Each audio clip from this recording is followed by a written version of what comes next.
Shalom. Haleluya, puji Tuhan. Wow. Hanya ada satu nama. Tidak ada nama lain. Amin. Ya. Hold tight what you have. He's coming. Ya. Saya katakan sekali lagi. Hold tight what you have. He's coming. Ya. Peganglah erat-erat apa yang kamu punya. Dia datang. Ya. Dia datang. Saya tetap akan membaca lagi supaya kita semua memahaminya lebih lagi. Mungkin ada yang kemarin tidak hadir, ya. Jadi hari ini tetap kita akan membaca terlebih dahulu di dalam Wahyu 3 ayat 10 hingga yang ke-11. Wahyu 3 ayat 10 hingga yang ke-11. Sudah menemukan? Mari kita membacanya bersama-sama. Ya. Oke, 1, 2, 3. Karena engkau menuruti firman-Ku untuk tekun menantikan Aku, maka Aku pun akan melindungi engkau dan hari pencobaan yang akan datang atas seluruh dunia untuk mencobai mereka yang diam di bumi. Aku datang segera. Peganglah apa yang ada padamu, supaya tidak seorang pun mengambil mahkotamu. Sekali lagi, aku datang segera. Peganglah apa yang ada padamu, supaya tidak seorang pun mengambil mahkotamu. Katakan amin. Haleluya. Saudara, kita harus memegang apa? Kemarin saya sudah sampaikan apa yang harus kita pegang, supaya ketika Tuhan Yesus datang, Dia katakan tidak ada orang yang bisa mengambil mahkota kita. Apa yang harus kita pegang? Yaitu firman Tuhan. Firman Tuhan harus kita pegang. Gimana caranya megang? Ya ini kalau ini punya saya Alkitab besar ya. Gimana caranya megang? Kadang ini Alkitab saya ini udah lama sih, jadi berat sih karena banyak surat-surat, banyak yang masuk di sini, tambah berat sekali gitu ya. Tapi mungkin sekarang saudara hanya punya Alkitab di HP. Ringan sekali kalau di HP ya, seperti saudara megang HP aja. Ya. Sederhana sekali saudara hanya pegang HP. Tetapi bukan hanya sekedar memegang firman Tuhan, memegang Alkitab saja. Ya. Kemarin sudah saya jelaskan bahwa firman Tuhan itu termasuk perintah Tuhan. Firman Tuhan adalah setiap perkataan yang keluar dari mulut Tuhan, itu adalah firman Tuhan. Dan setiap perkataan yang keluar dari mulut raja itu merupakan titah. Ya, setiap titah itu merupakan perintah dan hukum. Ya. Jadi urutannya di situ. Jadi apa saja yang keluar dari mulut Allah, firman Allah itu adalah firman. Ya. Dan firman itu juga adalah titah, hukum. Seperti ketika dalam Kejadian 1 ayat 1, Allah berfirman. Nah, Allah mengeluarkan suatu firman, Allah bertitah, Allah memerintahkan, jadilah terang. Dengan perintahnya terang itu jadi. Hanya suatu perintah, aba-aba, jadilah terang. Terang itu jadi. Ya. Yang harus kita pegang adalah firman-Nya. Tetapi mungkin akan saya kalau firman itu mungkin orang bilang firman apa ya? Kayaknya besar sekali gitu loh, banyak sekali gitu loh ya. Mungkin seperti Tuhan juga sudah menyampaikan ya, ketika manusia jatuh dalam dosa, sukar sekali bagi mereka untuk memegang firman Tuhan ya. Sukar sekali karena setelah mereka jatuh, manusia tambah jahat, sampai keturunan terus semuanya tambah jahat, sampai akhirnya harus dibinasakan. Yaitu ketika zaman Nuh, ada air bah. Itu gara-gara apa? Manusia tidak pegang firman itu lagi, tetapi manusia hidup dengan iblis, pegang dosanya, ya, pegang perintahnya iblis, tidak pegang perintahnya Tuhan. akhirnya dibinasakan semua dan hanya sisa berapa? 8 orang ya, yang merupakan pasangan suami istri, 8 orang ya. Mulai dari situ terus, tetapi akhirnya tetap saja terus menerus, tetap manusia itu tidak bisa memegang perintah Tuhan, tidak bisa memegang firman-Nya, karena menurut mereka atau mereka melihat kayaknya firman itu Allah itu jauh banget gitu loh, nggak kelihatan lagi, jauh banget dan menyeramkan, menakutkan. Sampai kemudian sampai pada zaman Musa. Karena waktu di Abraham, firman-Nya dekat dengan Abraham saja, hanya 1 orang saja yang pegang firman-Nya.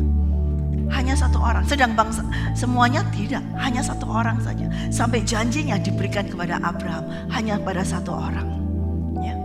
Pada saat itu walaupun Abraham dalam keadaan usia yang lanjut bersama dengan istrinya, ya, dia hanya menerima janji firman Tuhan bahwa dari dia akan lahir banyak bangsa, dari keturunannya akan menjadi banyak bangsa. Tetapi kalau dia melihat tubuhnya dia dan melihat tubuh istrinya, itu kayaknya gak mungkin deh. Kayaknya gak mungkin, apalagi melihat tubuhnya istrinya, tambah lagi gak mungkin gitu loh. Masa sudah lanjut usia ini bisa menghasilkan, bisa memiliki anak banyak. Katanya banyak seperti keturunan, seperti bintang di langit, seperti banyaknya pasir di pantai. Dari orang yang sudah lanjut usia. Nah itu gak mungkin. Pada saat itu Abraham tidak memegang Sarah, tidak memegang manusia, tapi dia pegang janji firman Tuhan. Sekalipun tidak ada harapan, tidak ada pengharapan, tidak ada harapan, tapi dia tetap percaya, dia pegang firman Tuhan. Sampai akhirnya Tuhan Allah Bapa menggenapi janjinya. Di usia yang lanjut, Abraham dengan Sarah memiliki seorang anak. Dan dari situlah keturunan bangsa Israel itu ada. Dari sesuatu yang tidak mungkin terjadi. Tetapi karena dia memegang bukan sekedar omongan orang atau nubuatan orang atau nubuatan pendeta, tetapi ia memegang perintah dan janji Tuhan Allah Bapa yang adalah rajanya. Dia percaya kalau raja itu bertitah, raja itu mengeluarkan perintah, raja itu menyampaikan bahwa kamu akan menjadi bapa banyak bangsa. Pasti dia akan menjadi bapa banyak bangsa sekalipun usia sudah lanjut. Nah itu terus contoh dari seorang yang memegang firman Tuhan. Ya. Terus menerus sampai akhirnya keturunannya menjadi bangsa yang besar, menjadi bangsa yang besar, yaitu bangsa Israel yang besar. Tetapi sampai semuanya itu mereka tetap lagi tidak bisa memegang firman Tuhan. Tidak bisa lagi memegang perintah daripada Allah Bapa yang tidak kelihatan, sukar banget. Ya, diperintah dari pusat, dari kerajaan surga yang tidak kelihatan, itu sukar sekali. Akhirnya mereka jatuh dalam dosa dan mereka masuk dalam perbudakan di Mesir. Terus menerus mereka dikuasai oleh seorang raja Mesir yang bernama Firaun. Kelihatan orangnya, kelihatan perintahnya. Ayo kerja, paksa, kerja Rodi, suruh kerja. Kelihatan perintahnya. Dipaksa sebagai budak harus bekerja keras. Dia mengikuti. Mereka bisa mengikuti dari perintah yang seorang raja yang mereka bisa lihat. Tapi dengan ya mungkin ngomel, ya aduh capek, sakit, bagaimana seperti. Tapi harus dilakukan. Kalau tidak mau bekerja, cambuk. Kalau tidak mau bekerja, cambuk. Nah itu mereka di bawah pemerintahan, di bawah kuasa raja yang lalim. Tapi mereka pegang, mau gak mau, mereka pegang. 400 tahun, bayangin. 400 tahun saudara, diperbudak. Mereka tetap pegangan, tetap pegang itu omongan dari Firaun. Tetap dipegang, ya sudah pagi harus kerja, dipegang, kalau enggak mati.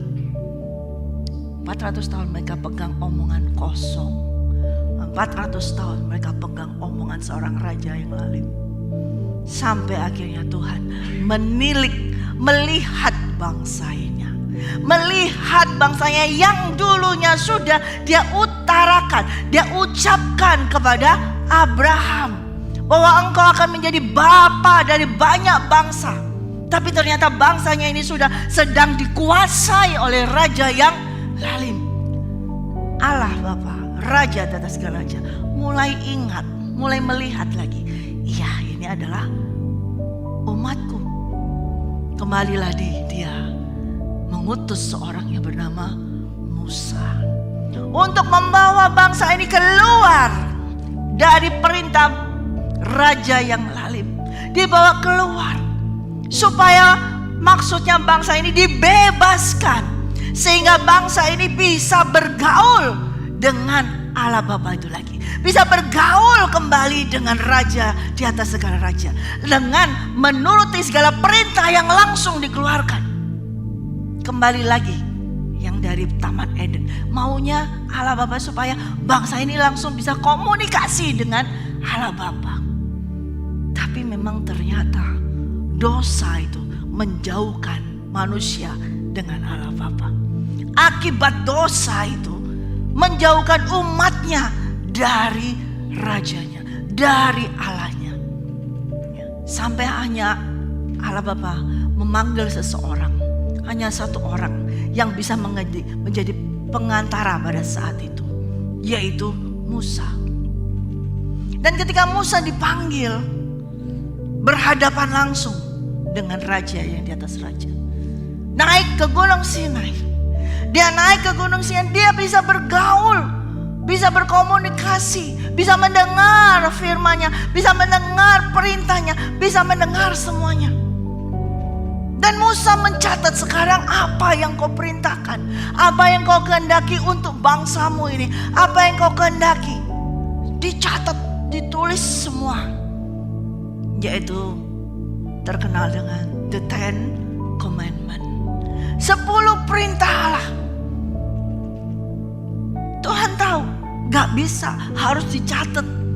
Karena selama ini dari pengalaman dari Taman Eden sampai di Mesir, hanya dengan omongan keluar begini gak bisa didengar.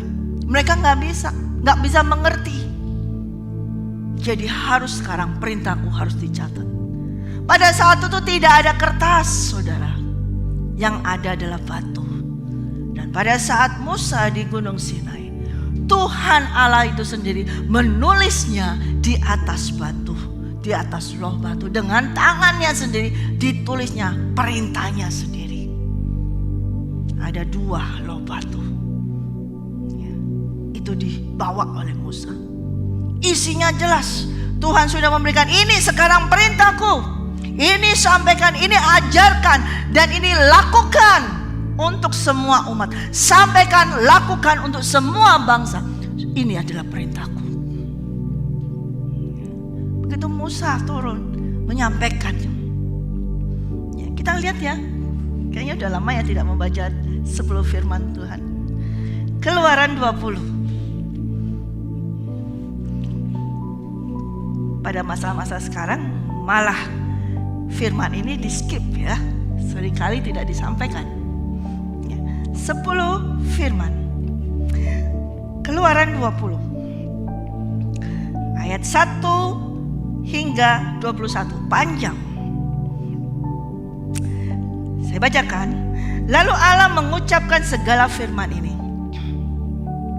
Akulah Tuhan Allahmu yang membawa engkau keluar dari tanah Mesir, dari tempat perbudakan. Jangan ada padamu Allah lain di hadapanku. Jangan membuat bagimu patung yang menyerupai apapun yang ada di langit di atas, atau yang ada di bumi di bawah, atau yang ada di dalam air di bawah bumi. Jangan sujud menyembah kepadanya atau beribadah kepadanya. Sebab aku, Tuhan Allahmu, adalah Allah yang cemburu, yang membalaskan kesalahan bapa kepada anak-anaknya, kepada keturunan yang ketiga dan keempat dari orang-orang yang membenci aku. Tetapi aku menunjukkan kasih setia kepada beribu-ribu orang, yaitu orang yang mengasihi aku dan yang berpegang pada perintah-perintahku. Jangan menyebut nama Tuhan Allahmu dengan sembarangan, sebab Tuhan akan memandang bersalah orang yang menyebut namanya dengan sembarangan. Ingatlah dan kuduskanlah hari Sabat. 6 hari lamanya engkau akan bekerja dan melakukan segala pekerjaanmu. Tetapi pada hari ke-7 adalah hari Sabat Tuhan, hari Sabat Tuhan Allahmu. Maka jangan melakukan sesuatu pekerjaan, engkau atau anakmu laki-laki atau anakmu perempuan atau hambamu laki-laki atau hambamu perempuan atau hewanmu atau orang asing yang di tempat kediamanmu. Sebab 6 hari lamanya Tuhan menjadikan langit dan bumi, laut dan segala isinya, dan ia berhenti pada hari ke-7. Itulah sebabnya Tuhan memberkati hari Sabat dan menguduskannya. Hormatilah ayahmu dan ibumu, supaya lanjut umurmu di tanah yang diberikan Tuhan Allahmu kepadamu. Jangan membunuh, jangan berzina, jangan mencuri, jangan mengucapkan saksi dusta tentang sesamamu, jangan mengingini rumah sesamamu, jangan mengingini istrinya atau hambanya laki-laki atau hambanya perempuan atau lembunya atau keledainya atau apapun yang dipunyai sesamamu. Seluruh bangsa itu menyaksikan guru mengguntur, kilat sabung menyabung, sangkakala berbunyi, dan gunung berasap. Maka bangsa itu takut dan gemetar, dan mereka berdiri jauh-jauh. Mereka berkata kepada Musa, engkaulah yang berbicara dengan kami, maka kami akan mendengarkan. Tetapi janganlah Allah berbicara dengan kami, nanti kami mati.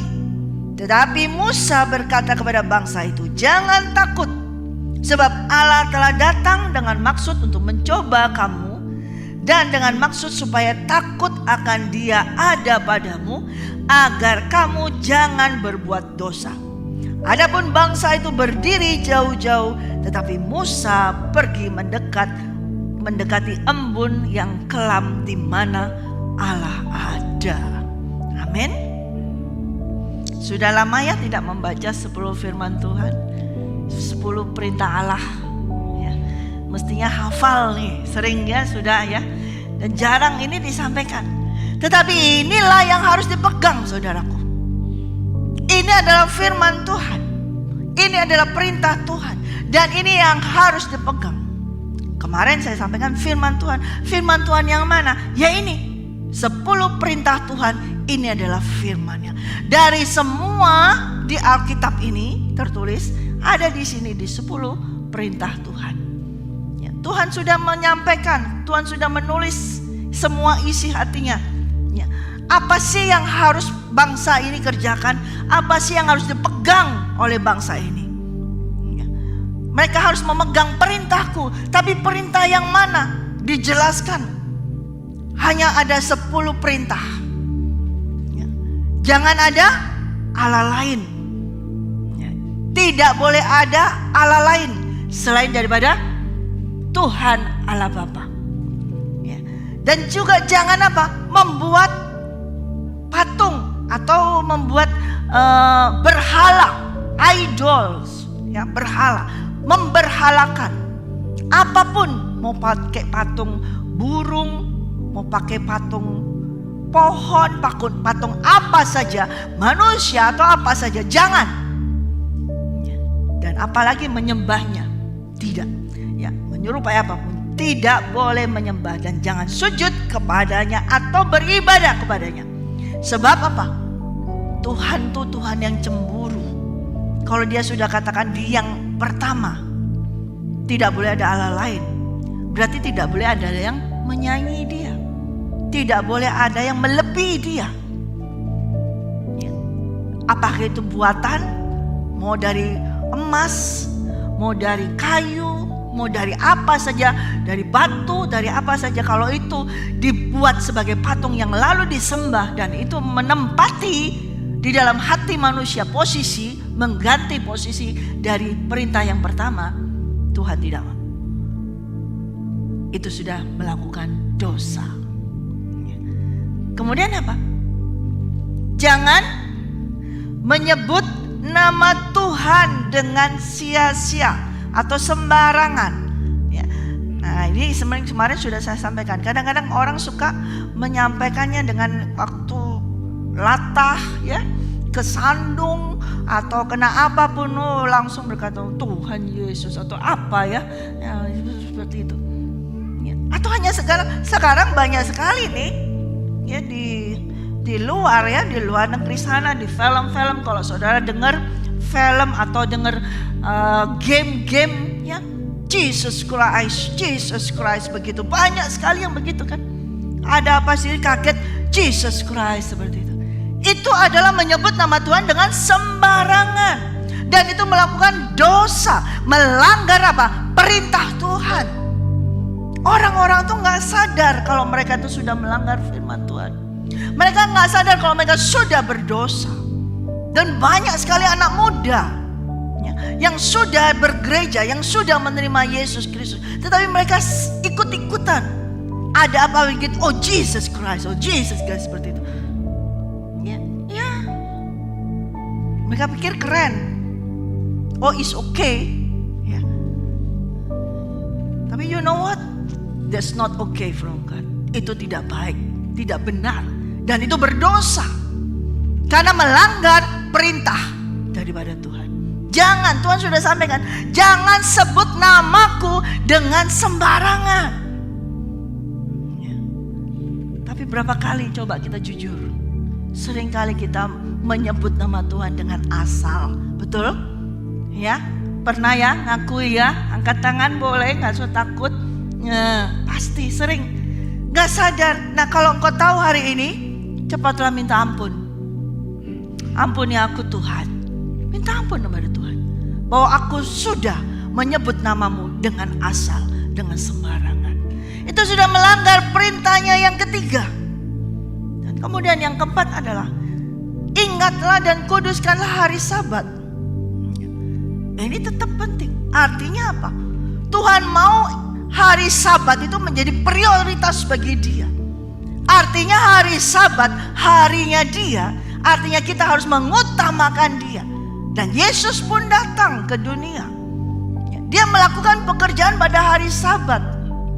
Dan orang Farisi mengatai mereka, ahli Taurat mengatai mereka dan mengatai Yesus dan mau mengejar untuk mencari kesalahan Yesus. Kenapa dia menyembuhkan orang pada hari Sabat?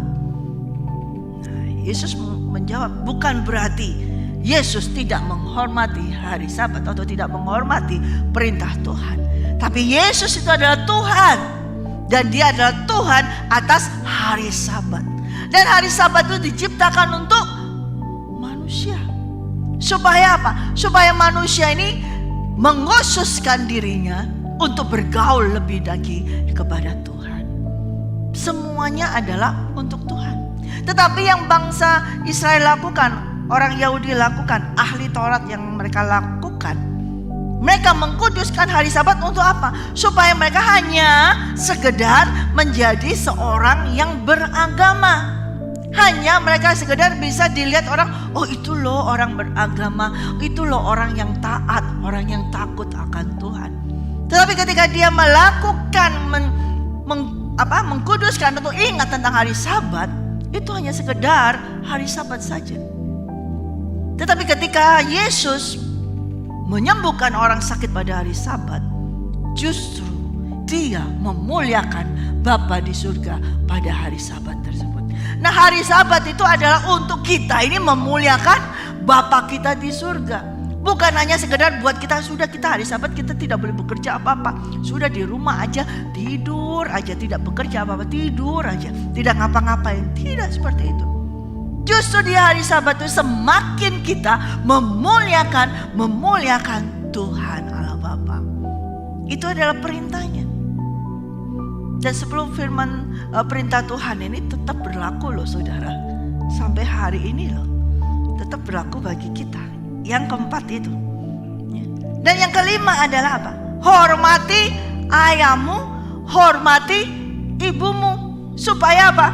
Lanjut umurmu di tanah yang diberikan Tuhan Allahmu kepadamu.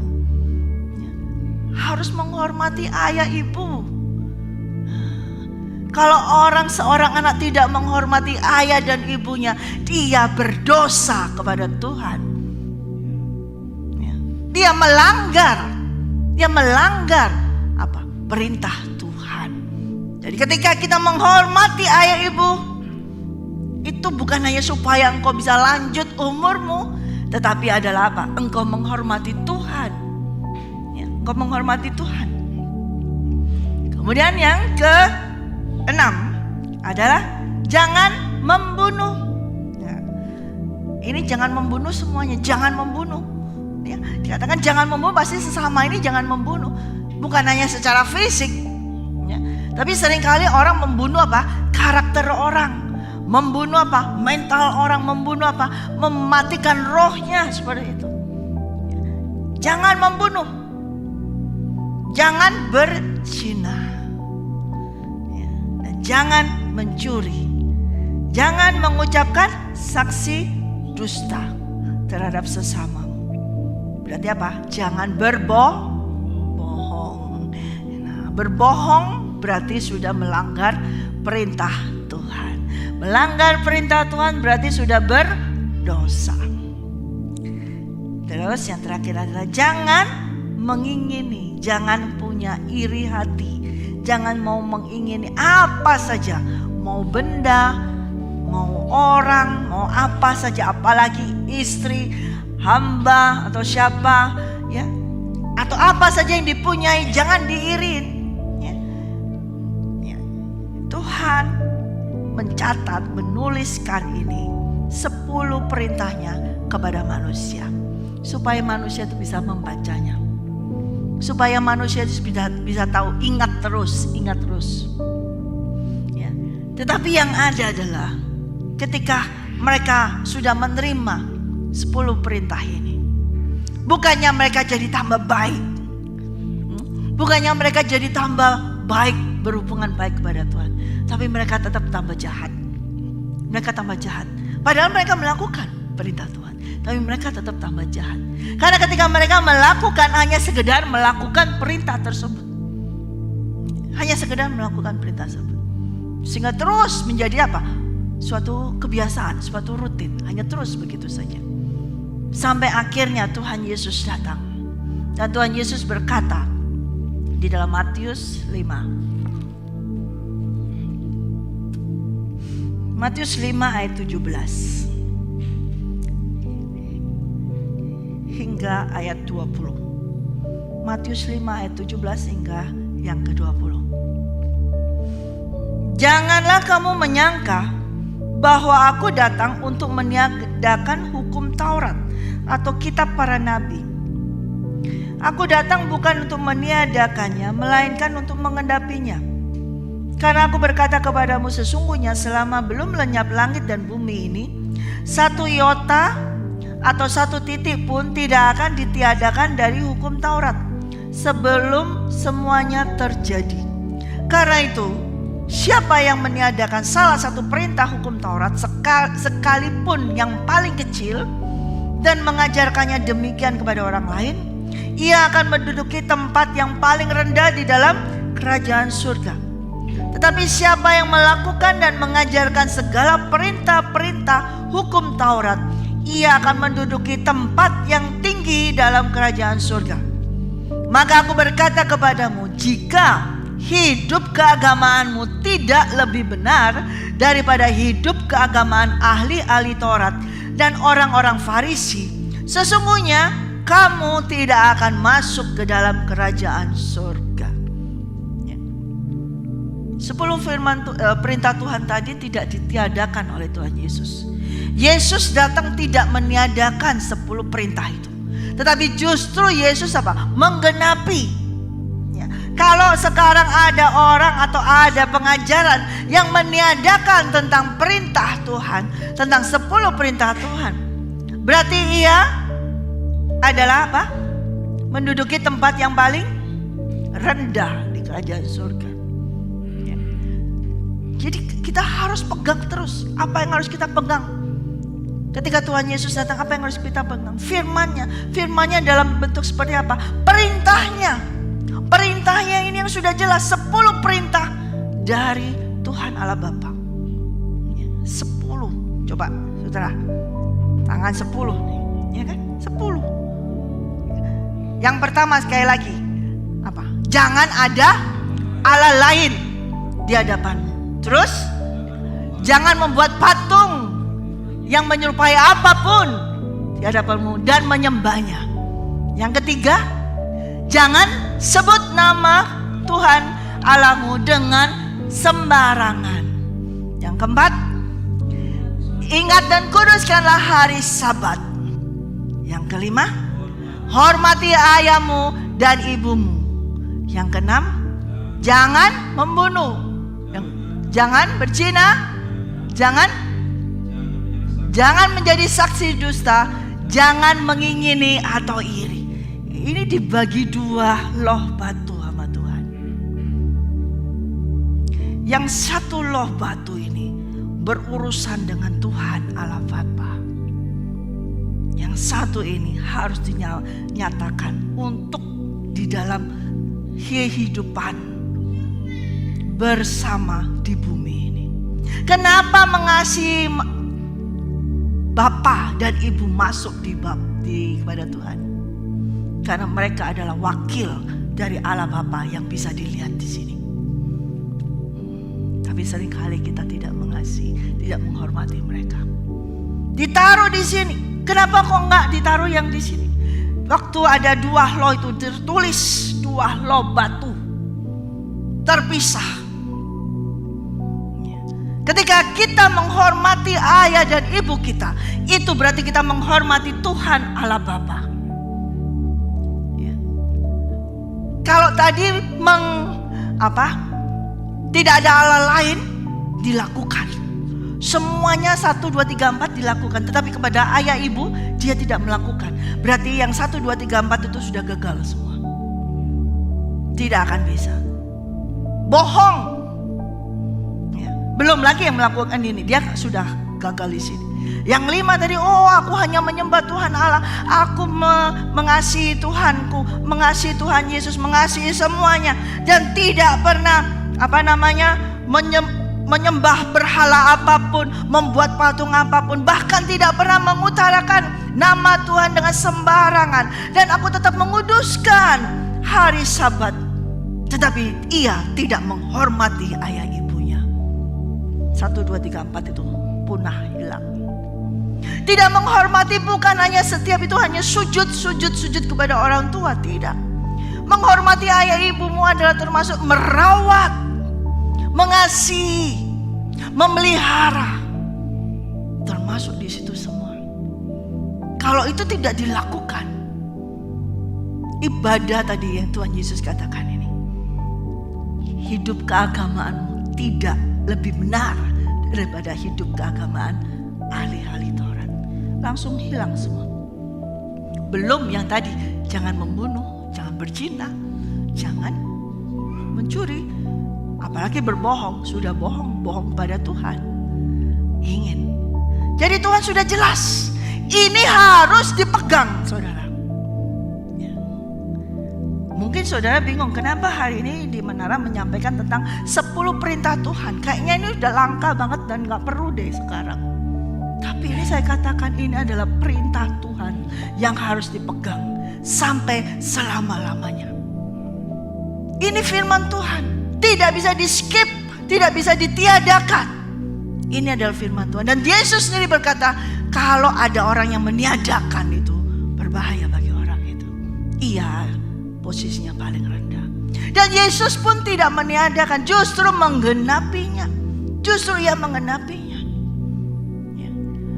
Kemarin saya sampaikan tentang anak muda, ingat ya, yang kaya, yang mendatangi Yesus ya, dan dia berkata, guru yang baik, apa yang harus aku lakukan supaya aku bisa hidup kekal, memiliki hidup yang kekal ya. Apalagi Yesus berkatakan, lakukan semua perintah itu, lakukan semua ke-10 perintah itu. Coba kita baca supaya saudara kayaknya bingung, kayaknya bener gak sih omongannya gitu ya. Coba kita buka dalam Matius 19. Matius 19 ya, ayat yang ke-16. Guru perbuatan baik, apakah yang harus kuperbuat untuk memperoleh hidup yang kekal? Apalagi yang harus aku pegang supaya aku dapat hidup kekal? Nih dia bertanya demikian. Apalagi nih yang harus aku kerjakan? Jawab Yesus, apa sebabnya engkau bertanya kepadaku tentang apa yang baik? Hanya satu yang baik. Tetapi jikalau engkau ingin masuk ke dalam hidup, turutilah segala perintah Allah. Yang mana? Yaitu 10 perintah Allah. Tadi ditanya, perintah yang mana? Dia tanya. Kata Yesus, jangan membunuh, jangan berzina, jangan mencuri. Ya 10 perintah itu. Jangan mengucapkan saksi dusta, hormatilah ayahmu dan ibumu, dan kasihlah sesamamu manusia seperti dirimu sendiri. Tadi yang 5 ini seperti itu ya. Tetapi orang itu berkata, semua itu sudah kuturuti, apalagi yang masih kurang. Lalu Yesus berkata, jikalau kau hendak sempurna, pergilah jualah segala milikmu dan berikanlah itu kepada orang-orang miskin, maka engkau akan beroleh harta di surga.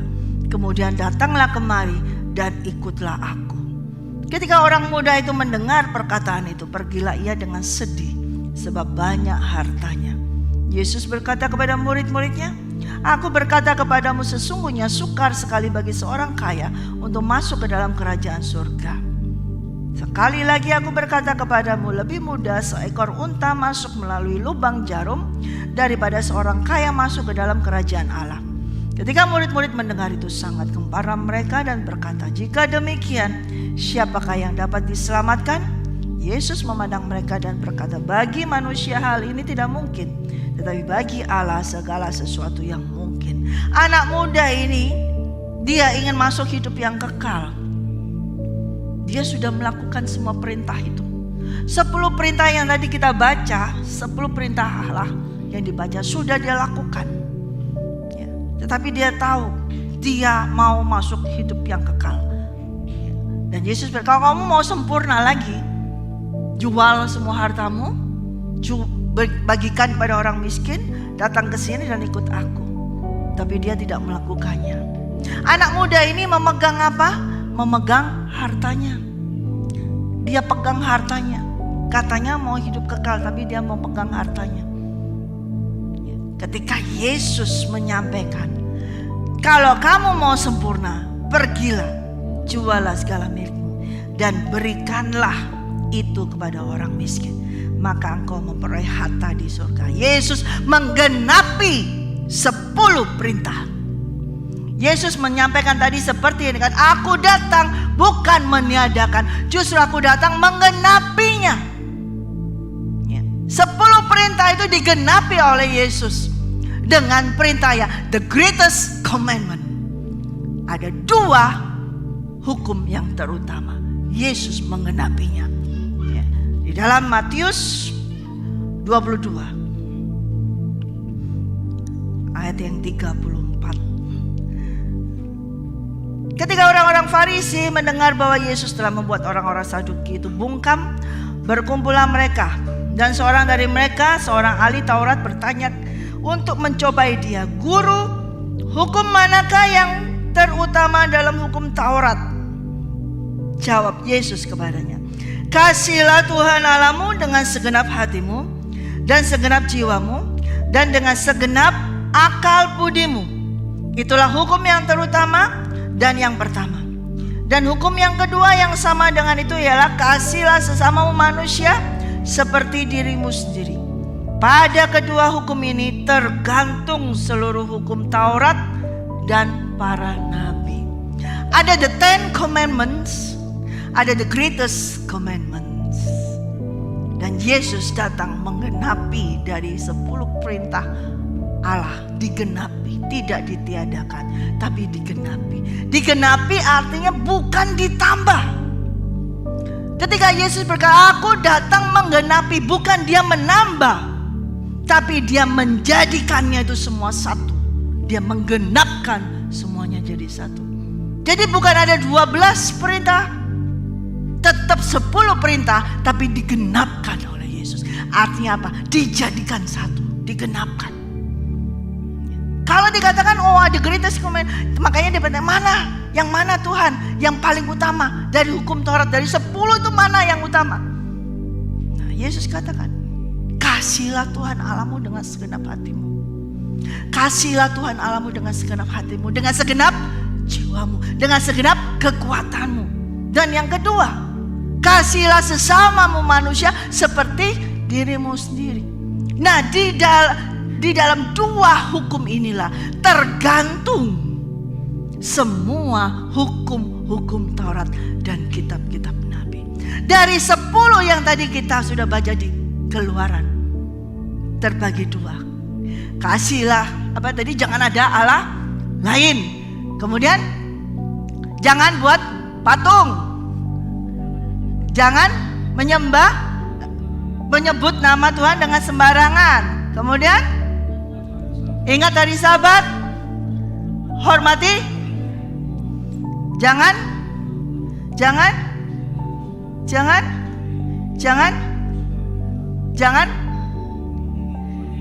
Ayo coba angkat tangan yuk sekali lagi. 1.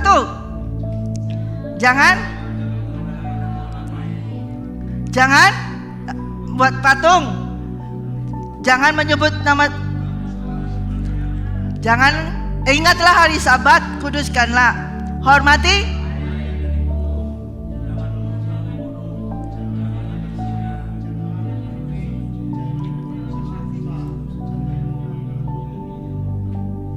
Tutup. Ini yang terutama, ini yang mengunci. Kasihlah Tuhan Allahmu dengan segenap hatimu, dengan segenap kekuatanmu, dengan segenap jiwamu, kekuatanmu, dan kasihlah sesamamu manusia seperti dirimu sendiri. Nah, ini kalau tangan ini tidak ada jempol yang gini, ini akan terbuka, betul? Jadi Tuhan tidak menambahkan 2 hukum lagi. Dia menjadikan 1, digenapkan. Ngerti saudara? Nah, inilah yang harus dipegang. Inilah yang harus dipegang sampai Tuhan Yesus datang. Inilah yang harus dipegang. Tidak bisa ditiadakan hukum Taurat itu. 1 titik pun tidak boleh ditiadakan. Dan Yesus sendiri tidak meniadakan. Jadi tetap harus kita mengkuduskan hari Sabat. Itu harus. Ada hari yang untuk Tuhan, itu harus. Dan kita tetap tidak boleh menyebut nama Tuhan dengan sembarangan. Dibuat apa? Sebagai course atau sebagai kaget. Oh my God. Oh Jesus Christ atau apa? Tidak ada seperti itu. Ya. Atau patung. Ya, miniatur apapun, sekecil apapun, kalau itu patung. Enggak ada. Tuhan bilang jangan membuat patung apapun. Jangan ada ilah lain. Ilah lain ini apa? Seringkali enggak kok, aku enggak menyembah. Aku enggak menyembah berhala lagi, tidak ada. Tapi yang jadi ilah lain dalam kehidupanmu apa? Hobimu, kesenanganmu, best friend, atau sesuatu yang tidak bisa lepas dari kamu. Itu sudah menjadi idols. Apa yang menjadi idols dalam dirimu, itu engkau sudah melakukan dosa kepada Tuhan. Pekerjaan, tidak bisa meninggalkan pekerjaan. Pelayanan, apalagi kayaknya untuk Tuhan, tapi ternyata untuk dirinya sendiri menjadi terkenal. Semua worship menyembah Dia. Itu menggeserkan posisi Tuhan tanpa sadar. kalau ini hukum Taurat ini, 10 perintah Tuhan ini tidak terus menerus diajarkan. Tadi firman Tuhan berkata Tuhan Yesus harus terus diajarkan terus. Kalau ada hamba Tuhan yang tidak mau mengajarkan tentang perintah Tuhan, itu berbahaya loh saudara. Jadi dari semua kitab semua ini, dari Kejadian sampai Wahyu, sebetulnya itu ada di 10 perintah Tuhan itu. Sederhana saja di situ. Dan Yesus datang justru menggenapinya. Supaya apa? Kita dapat memegangnya. Kemana-mana kita bisa dapat pegang. Di mana? Saudara tahu kenapa kita diciptakan tangan 10 jarinya? 10 perintah Tuhan. Supaya engkau ingat. Kamu pergi kemanapun kau bisa tahu ini. Ini ada perintah Tuhan di sini. Dan ini digenapi oleh Yesus. Dikunci oleh Yesus. Jadi perintah Tuhan, firman Tuhan tidak jauh saudara. Dan itu sudah ada diberikan kepada kita. Dan ini harus pegang. Yesus berkata, aku datang segera. Peganglah apa yang ada padamu. Ini perintah. Aku tidak pernah berdusta. Siapa yang tidak pernah berdusta? Tidak mungkin. Oh kecil kok dusta. Bohong baik. Gak ada bohong baik saudara. Gak ada bohong baik. Tidak. Ya. Aku tidak pernah mengingini sesuatu. Gak mungkin. Gak mungkin. Pasti ada keinginan atau. Nah keinginan di sini yang disampaikan ini. Jangan sampai iri. Timbul iri hati. Nah iri hati ini yang berbahaya. Iri dengan sesamanya. Iri dengan temannya. Karena apa ya? Dia itu padahal orang baru pelayanan, orang baru kenal, orang baru terima Yesus. Kok bisa dapat pelayanan yang baik? Aku ini sudah lama, sudah mengenal Tuhan, sudah lama berjemaat lama, tapi tidak mendapatkan apa-apa. Kok bisa? Nah mulai timbul iri. Kenapa ya? Kok bisa ya sesama teman pelayanan? Kok sama-sama ini? Kok dia istrinya lebih cantik dari istriku? Nah seperti itu ya. Seperti itu kok bisa? Nah muncul lagi. Aduh gimana? Nah ini iri hati. Ya, lo bisa loh itu seperti itu. Belum lagi, waduh ketika datang, aduh mobilnya kok lebih bagus dari mobilku. Mulai lagi seperti itu. Jangan mengingini apapun. Ya. Kalau sampai itu muncul menjadi cemburu, iri hatimu, Tuhan cemburu juga kepadamu. Karena engkau lebih mengingini barang itu, engkau lebih mengingini sesuatu itu, lebih mengingini dari dia. Dia adalah Tuhan yang cemburu. Kalau kita menomor duakan dia, dia pasti cemburu. Jadi harus nomor 1, nomor 2, nomor 3, nomor 4, nomor 5, nomor 6, nomor 7, nomor 8, 9, 10. Nah ini genap. Pegang ini sampai aku datang. Amin. Tepuk tangan untuk Tuhan. Gak sukar. Tapi orang-orang ahli Taurat itu memutarbalikkan, mempertanyai Yesus, mencobai Yesus. Tapi Yesus Tuhan Allah tidak bisa dicobai. Justru dia menyampaikan, dia menggenapinya. Jadi saudara ingat ya, tidak ada tambahan perintah lagi. Ya. Ada di sini Tuhan memberikan perintah baru mengasihi, itu sudah sama semua, ada di sini semua. Sudah cukup 10. Kita tidak ditambah jarinya kan? Tidak ada yang punya jari 6 kan? Gak ada kan? Semua 5 kan? Ada artinya. Ada artinya. Ya. Jadi kalau kita menghormati ayah ibu kita, itu masuk kepada kita mengasihi Tuhan Allah dengan segenap hati kita. Karena mereka diciptakan, ya diizinkan oleh Tuhan menjadi wakil dari Tuhan Allah Bapa yang bisa kita lihat. Tuhan Allah Bapa kita nggak bisa melihatnya, tapi ayah ibu kita bisa melihatnya. Itu pun ada waktunya loh saudara. Ada jangka waktunya. Kalau ayah ibu kita sudah pulang ke surga, kita sudah tidak bisa melihat mereka lagi. Jadi selama engkau bisa melihat mereka, hormati ayah ibumu seperti engkau menghormati Tuhan Allahmu. Amin. Sekali lagi, peganglah apa yang ada padamu. Aku datang segera. Tuhan Yesus berkata demikian. Hold tight what you have. He is coming. Mari kita bangkit.